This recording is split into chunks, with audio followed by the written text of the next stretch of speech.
মঙ্গলবার শপথ নিচ্ছেন নবনির্বাচিত সংসদ সদস্য এবং মন্ত্রিসভার সদস্যরা। একই সাথে শপথ হওয়ার কথা সংবিধান সংস্কার পরিষদেরও। শপথ অনুষ্ঠানে আমন্ত্রণ জানানো হয়েছে দেশি বিদেশি 1200 অতিথিকে। সেই সাথে থাকবেন 13 দেশের প্রতিনিধিও। আর শপথ অনুষ্ঠানের প্রস্তুতি নিয়ে বিএনপি চেয়ারম্যান তারেক রহমানকে অবহিত করেছেন মন্ত্রিপরিষদ সচিব। আরও জানাচ্ছেন মোহাম্মদ হোসাইন।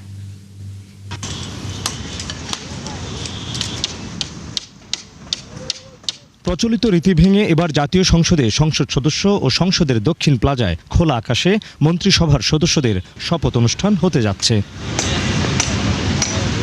শপথ পড়ানোর প্রস্তুতি সম্পন্ন করেছে মন্ত্রিপরিষদ বিভাগ ও সংসদ সচিবালয়।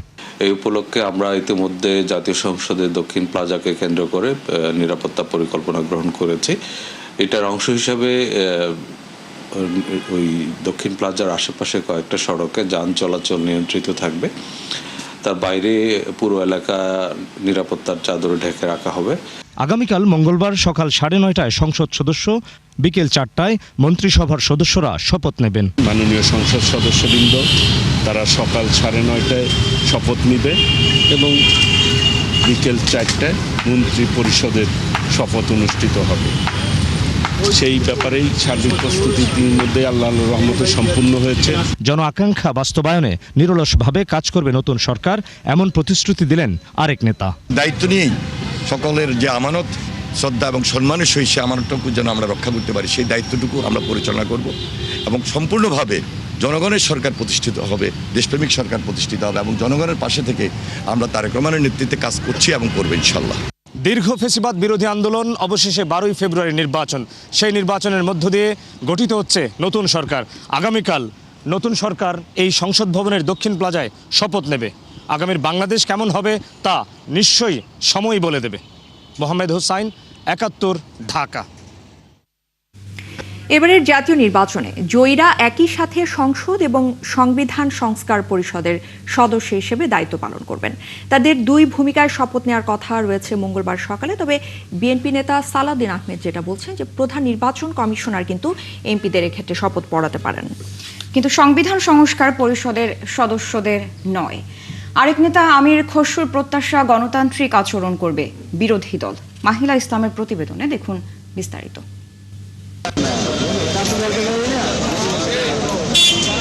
শপথ গ্রহণের আগের দিনও বিএনপি গুলশান কার্যালয়ের নেতাকর্মীদের উচ্ছ্বাস ছিল চোখে পড়ার মতো।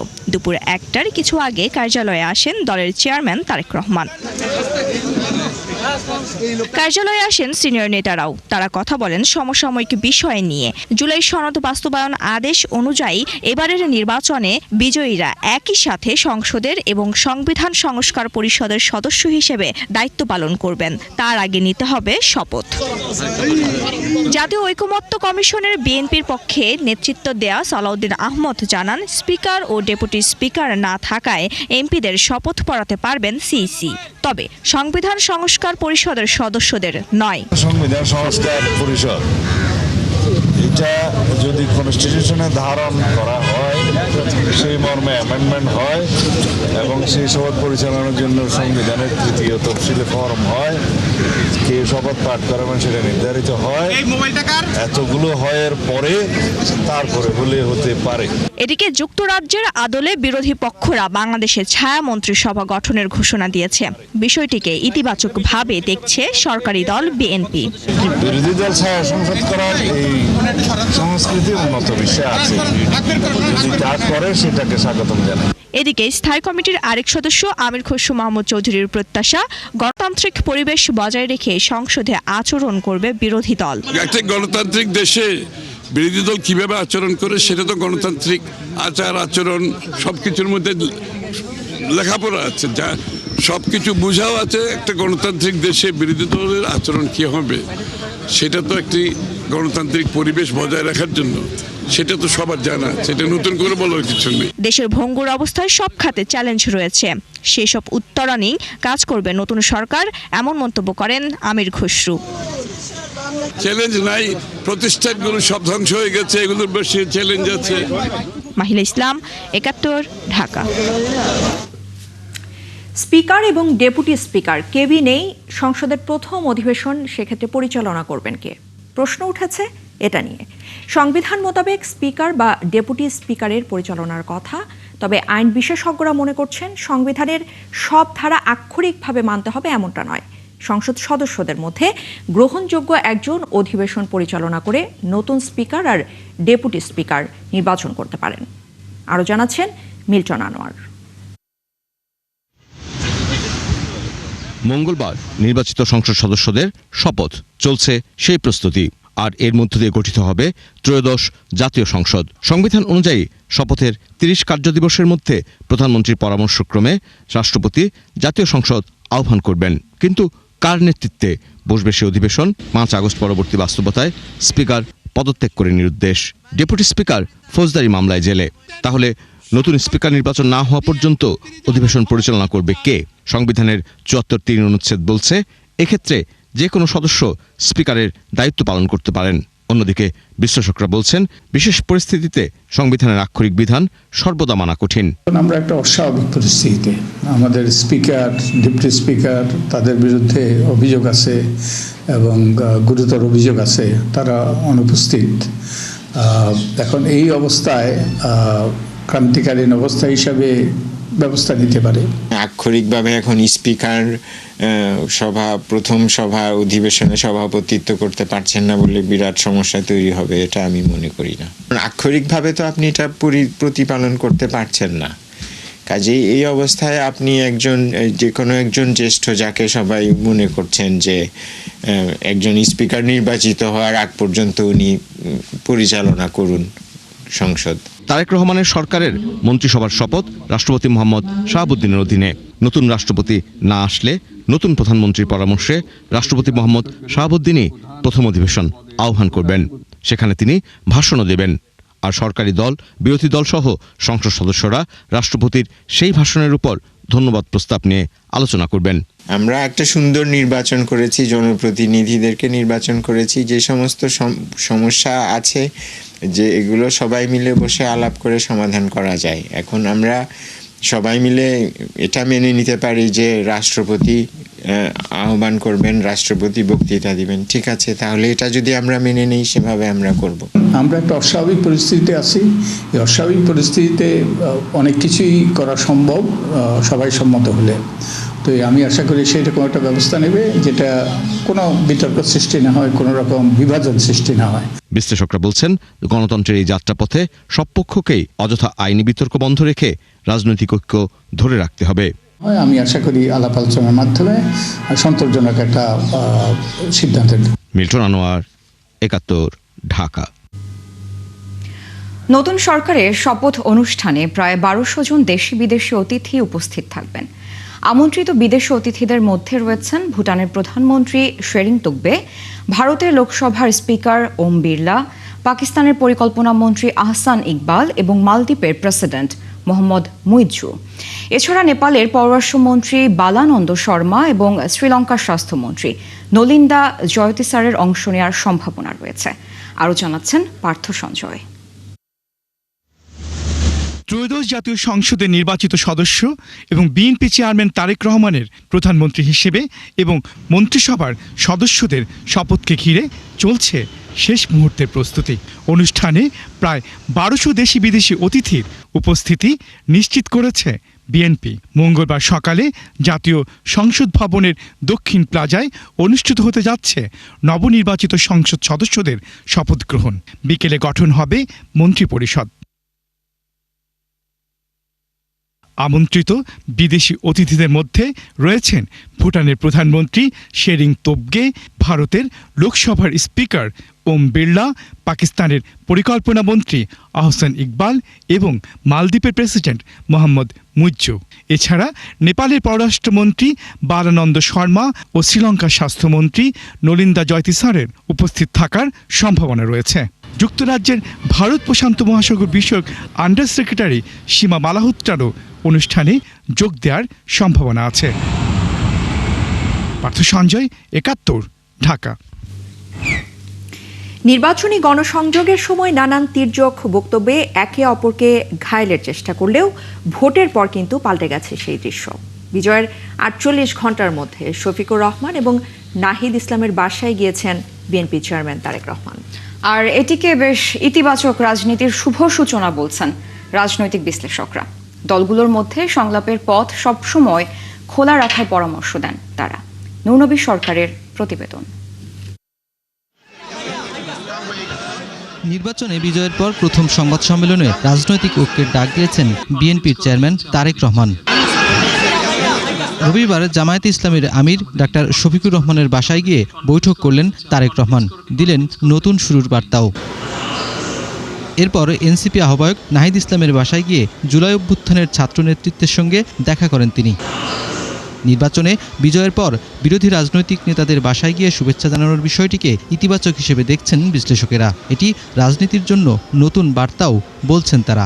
নিশ্চিতভাবে এর একটা রাজনৈতিক তাৎপর্য আছে। আপনারা এই বিষয়টা যে জানতে চাচ্ছেন তার মানে হলো এটা ইতিপূর্বে বাংলাদেশের রাজনীতিতে কখনো ঘটেনি।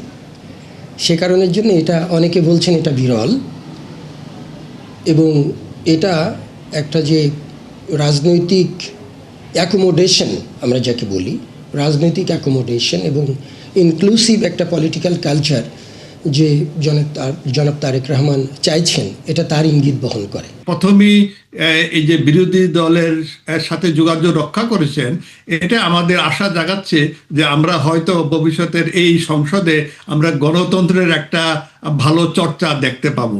এই ইতিবাচক রাজনৈতিক দৃষ্টিভঙ্গি জুলাই আকাঙ্ক্ষার প্রতিফলন বলেও মনে করেন বিশ্লেষকেরা। ওনাদের বিরোধী প্রধান জোটে ছিলেন, তাদের সাথে দেখা করতে যাচ্ছেন, এটাকেও আমি একটা খুবই উল্লেখযোগ্য ভালো বিষয় হিসাবেই দেখি, এবং আমি মনে করি যে এই সহযোগিতার ধারা অব্যাহত থাকবে, এবং এটা যদি অব্যাহত থাকে তাহলে দেশের জন্য অবশ্যই খুব ভালো হবে। আগামীর যে বাংলাদেশের রাজনীতি, তার জন্যে নিঃসন্দেহে এটা ইতিবাচক।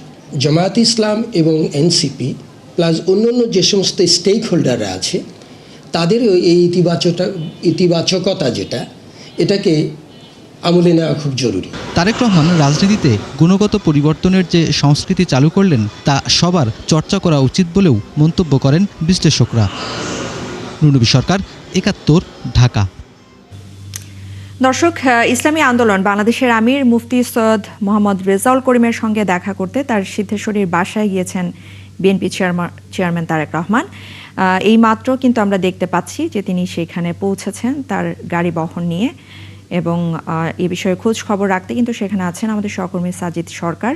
তিনি আমাদের সাথে যুক্ত হবেন। আর কিছুক্ষণের মধ্যে হয়তো আমরা সাজিদ সরকারের কাছ থেকে জানতে পারবো সেখানকার তথ্য। সাজিদ, একটু আপনি সেখানে আছেন, একটু জানাবেন। আমরা দেখছি যে কিছু এই মাত্রই কিন্তু গাড়ি বহন নিয়ে ইসলামী আন্দোলন বাংলাদেশের আমির মুফতি সৈয়দ মোহাম্মদ রেজাউল করিমের সঙ্গে সাক্ষাৎ করতে সেখানে পৌঁছেছেন বিএনপি চেয়ারম্যান তারেক রহমান। একটু জানাবেন যে আসলে প্রথমেই যেটা জানতে চাই যে এই অভ্যর্থনা এই যে আয়োজন, পুরো আয়োজন কেমন ছিল এবং সেখানকার নিরাপত্তা ব্যবস্থা কেমন, আর আসলে সেখানে কি কি ধরনের আলোচনা হবার কথা রয়েছে?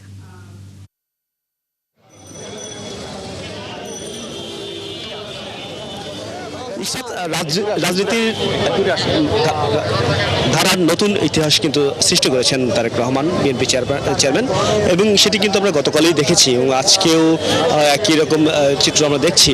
আপনি জানেন যে আগামীকাল শপথ নেবার কথা রয়েছে। এই শপথের ঠিক আগের দিন কোনো বিরোধী দলের নেতার বাসায় আসা, এবং এর আগে গতকাল আমরা দেখেছি যে আরও দুটি বিরোধী দলের বাসায় গিয়েছেন।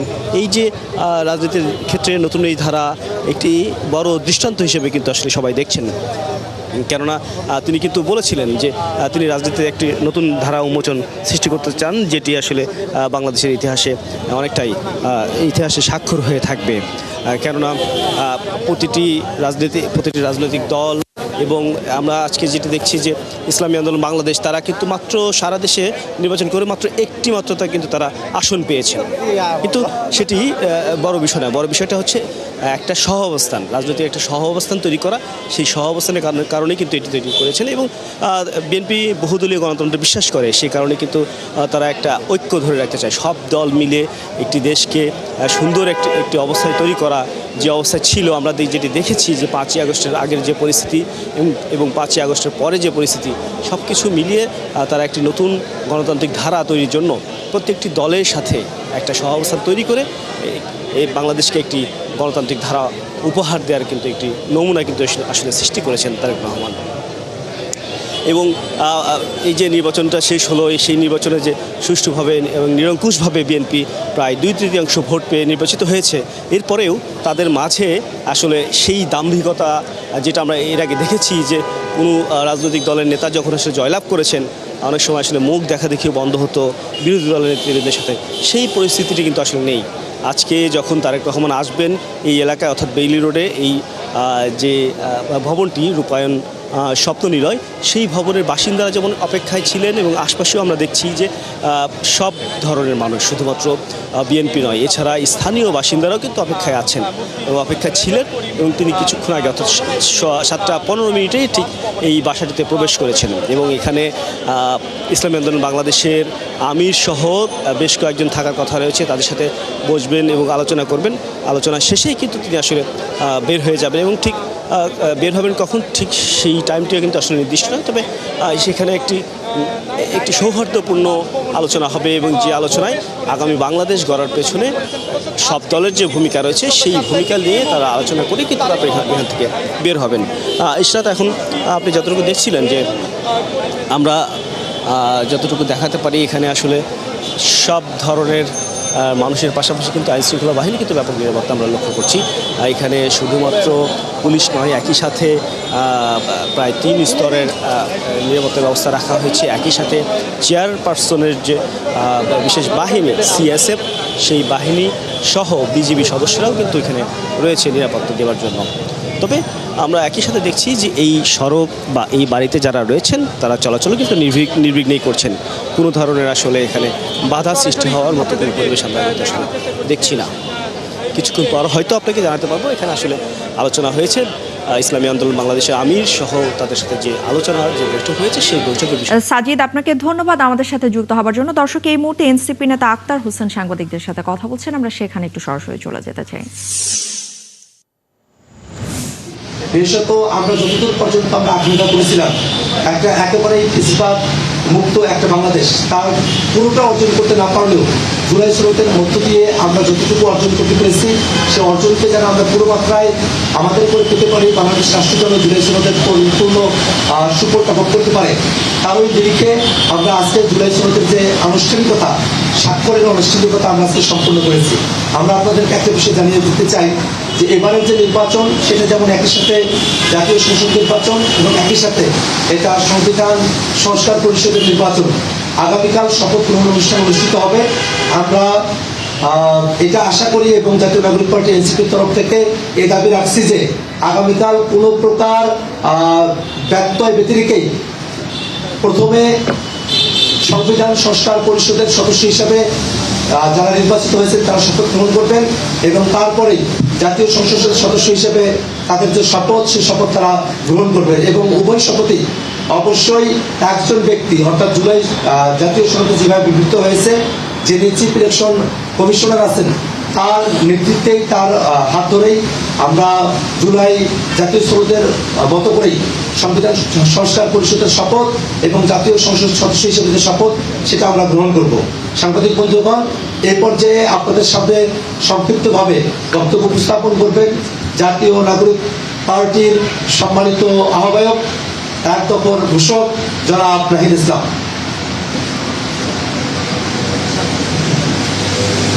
আসসালামু আলাইকুম প্রিয় সাংবাদিক ভাই বোনেরা, প্রিয় দেশবাসী, যেরকমটা আমাদের সদস্য সচিব বললেন যে আজকে অন্তর্বর্তী সরকারের শেষ দিন, আমরা সরকারের আহ্বানে সরকারের আমন্ত্রণে আমরা যমুনাতে এসেছিলাম। জুলাই জাতীয় সনদ যে সংস্কারের যে ঐক্যমতের দলিল সেটাতে জাতীয় নাগরিক পার্টির পক্ষ থেকে স্বাক্ষর সম্পন্ন করার জন্য। আপনারা ইতিমধ্যে জানেন যে এই জুলাই জাতীয় সনদ বা এই সংস্কারের দাবি আমাদের একদম জুলাই গণ অভ্যুত্থান থেকেই ছিল। আমরা যে নতুন বন্দোবস্তের কথা বলেছি, রাষ্ট্র সংস্কারের কথা বলেছি, পরবর্তীতে সংস্কার কমিশনের উদ্যোগে সব কিছুই সেই সময় বৈষম্য বিরোধী ছাত্র আন্দোলন এবং পরবর্তীতে জাতীয় নাগরিক কমিটি হয়ে জাতীয় নাগরিক পার্টি আমরা সংস্কারের পক্ষে সবচেয়ে দৃঢ় অবস্থান নিয়েছিলাম। কিন্তু জুলাই জাতীয় সনদ যেদিন স্বাক্ষরিত হয়েছিল, জাতীয় নাগরিক পার্টি এনসিপি সেদিন সে স্বাক্ষর অনুষ্ঠানে আসেনি এবং স্বাক্ষর করে নেই। কারণ আমরা তখন বলেছিলাম যে এই জুলাই জাতীয় সনদের যে আইনি ভিত্তি, সেই আইনি ভিত্তি নিরূপণ না হলে, আইনি ভিত্তি নিশ্চিত না হলে আমরা আসলে এই ডকুমেন্টে সাইন করার কোনো মানে থাকবে না। এবং এই ডকুমেন্টে যে নোট অফ ডিসেন্ট রয়েছে, আমরা মনে করি নোট অফ ডিসেন্ট কোনো সিদ্ধান্তের অংশ হতে পারে না। ফলে নোট অফ ডিসেন্ট নিয়েও স্পষ্ট বক্তব্য থাকা প্রয়োজন। সেই প্রেক্ষিতে আমরা কিন্তু সাইন করি নেই, এবং এর পরবর্তীতেই আমাদের দাবির প্রেক্ষিতে জুলাই জাতীয় সনদ আদেশ, সেই আদেশ দেওয়া হয়, যে আদেশের ভিত্তিতে এবারের যে ত্রয়োদশ নির্বাচন এবং গণভোট, সেই গণভোট অনুষ্ঠিত হয়েছে। গণভোটে জনগণের রায় সংস্কারের পক্ষে এসেছে, ন্যায়ের পক্ষে এসেছে। এখন আমাদের আগামীকাল থেকে যে দায়িত্বটা, সেটা হচ্ছে এই রায় অনুযায়ী, গণভোটের ন্যায় অনুযায়ী এই রায় হচ্ছে বাস্তবায়ন করা। আমরা জাতীয় নাগরিক পার্টি এনসিপি কিন্তু সংসদ নির্বাচনে অংশগ্রহণ করেছি, সংসদে যাচ্ছি এই জুলাই জাতীয় সনদ এবং এই যে সংস্কারের আকাঙ্ক্ষা, সেটা বাস্তবায়ন করার জন্য। এইটাই দর্শক, এনসিপির নেতারা কথা বলছিলেন, সেই সাথে সারা এক ধরনের রাজনৈতিক সহাবস্থানের একটা উদাহরণ তৈরি হতে যাচ্ছে নতুন বাংলাদেশে, এরকমও কিন্তু আমরা কিছুক্ষণ আগে দেখলাম। জি, এবং যে সাক্ষাৎগুলো তারেক রহমান গতকাল আমরা যে ত্রয়োদশ জাতীয় সংসদ নির্বাচনের পর বিএনপির যে বিশাল বিজয় আমরা দেখলাম, সেই বিজয়ের পর জামাত নেতার সাথে, এরপর নাহিদ ইসলামের সাথে, এবং আজ চরমোনাই পীরের সাথে তারেক রহমান যে সাক্ষাৎ করছেন, সেটিও কিন্তু আমাদের বাংলাদেশের রাজনীতির ইতিহাসে একটি উজ্জ্বলতম দৃষ্টান্ত আমরা বলতে পারি। একদমই তাই। নতুন সরকারের মন্ত্রী প্রতিমন্ত্রীদের জন্য প্রস্তুত 37টি বাড়ি, প্রধানমন্ত্রীর পছন্দ অনুযায়ী ব্যবস্থা করা হবে সরকারি এই বাসভবন। আর বিদায়ের আগে শেষ কর্মদিবসে নতুন সরকারের কাছে দায়িত্ব হস্তান্তরের এসব প্রস্তুতির কথা জানানো হয়। এসব প্রস্তুতির কথা জানিয়েছেন গৃহায়ন ও গণপূর্ত উপদেষ্টা আদিলুর রহমান খান। নতুন মন্ত্রী প্রতিমন্ত্রীদের বরণ করে নিতে প্রস্তুত প্রশাসনের কেন্দ্রবিন্দু সচিবালয়। বিস্তারিত শারমিনীরা রিপোর্টে। দিনের হিসেব শেষ, আর মাত্র কয়েক ঘন্টা পর নতুন সংসদ সদস্যদের শপথ। মঙ্গলবার সকালে সংসদ ভবনে তাদের শপথের পর বিকাল 4টায় শপথ নেবে বিএনপি সরকার। সোমবার দুপুরে নতুন দায়িত্ব পাওয়া মন্ত্রিপরিষদ সচিব নাসিমুল গনি জানিয়েছেন, মন্ত্রী প্রতিমন্ত্রীদের গাড়ি, দেহরক্ষী ও তাদের সুরক্ষার উদ্যোগ নেওয়া হয়েছে। 2 দফায় আপনার সংসদ সদস্যদের শপথ হবে। একটা তো তারা সংসদ সদস্য হিসেবে শপথ নেবেন, তার পরবর্তীকালে এই যে আমাদের সংস্কার, সেটার জন্য শপথ নেবেন, এবং বিকেলে যে মন্ত্রিসভার শপথ হবে। তো সেটারই ব্যবস্থা করার জন্যে আমরা এই মুহূর্তে উঠে পড়ে লেগে আছি ক্যাবিনেট ডিভিশন। তো আমরা ইনশাআল্লাহ যখনই আরও ডিটেলস আসে আপনাদেরকে জানাব। এর আগে সকালে সচিবালয় নিজ দফতরে কথা বলেন গৃহায়ন ও গণপূর্ত উপদেষ্টা। জানান, নতুন সরকারের মন্ত্রী প্রতিমন্ত্রীদের জন্য 37টি বাড়ি প্রস্তুত করা হয়েছে। এখন পর্যন্ত আমরা 37টা বাড়ি রেডি করে রেখেছি। মিন্টু রোড, এই হেয়ার রোড, ধানমন্ডি এবং গুলশান মিলিয়ে এই পর্যন্ত এটা রেডি আছে। প্রয়োজনে আরও কয়েকটা বাড়িও তৈরি করার প্রস্তুতি চলছে। ওনারা শপথ নিতেই এটা তৈরি হয়ে যাবে। এক প্রশ্নের জবাবে তিনি বলেন, প্রধানমন্ত্রীর বাসভবনের বিষয়ে সিদ্ধান্ত নেবে নতুন সরকার। ওনারা যেভাবে চান সেভাবে হবে, জায়গা ওনাদের সঙ্গে আলোচনা করেই সিদ্ধান্ত নেওয়া হবে। শারমিনীরা, 71, ঢাকা। সারা দেশে নির্বাচন পরবর্তী নেতাকর্মীদের উপর হামলা, নির্যাতন, নিপীড়ন, হত্যা ও ব্যবসা প্রতিষ্ঠান লুটপাটের প্রতিবাদে জামায়াত ইসলামীর নেতৃত্বাধীন 11 দলীয় ঐক্যের বিক্ষোভ সমাবেশ হয়েছে। সোমবার বায়তুল মোকাররম মসজিদের উত্তর গেটে এই বিক্ষোভ সমাবেশ অনুষ্ঠিত হয়। আর সমাবেশ শেষে 11 দলীয় ঐক্যের নেতাকর্মীরা পল্টন থেকে শাহবাগ পর্যন্ত বিক্ষোভ মিছিল করে। সমাবেশে 11 দলীয় ঐক্যের নেতারা অভিযোগ করেছেন, বিতর্কিত একটি নির্বাচন দেখেছে বাংলাদেশ, আর নির্বাচনী ফলাফল টেম্পারিং করার মাধ্যমে বিএনপিকে ক্ষমতায় আনতে সরাসরি সহযোগিতা করে ইসি।